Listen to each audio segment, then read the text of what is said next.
மயிலாடுதுறை ஐயாரப்பர் ஆலய சப்தஸ்தான பெருவிழாவை முன்னிட்டு ஓலைச்சப்பரம் வீதி உலா நடைபெற்றது. மயிலாடுதுறை மாவட்டம் மயிலாடுதுறையில் சோழர் காலத்தில் கட்டப்பட்ட ஐயாரப்பர் ஆலயம் அமைந்துள்ளது.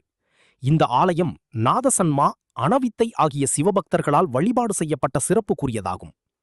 திருவையாறில் நடைபெறும் சப்தஸ்தான பெருவிழா போன்று இங்கும் ஆண்டுதோறும் சித்திரை மாதத்தில் சப்தஸ்தான பெருவிழா விமரிசையாக நடைபெறுவது வழக்கம். இந்த ஆண்டிற்கான சப்தஸ்தான பெருவிழா கடந்த 21ஆம் தேதி கொடியேற்றத்துடன் துவங்கியது.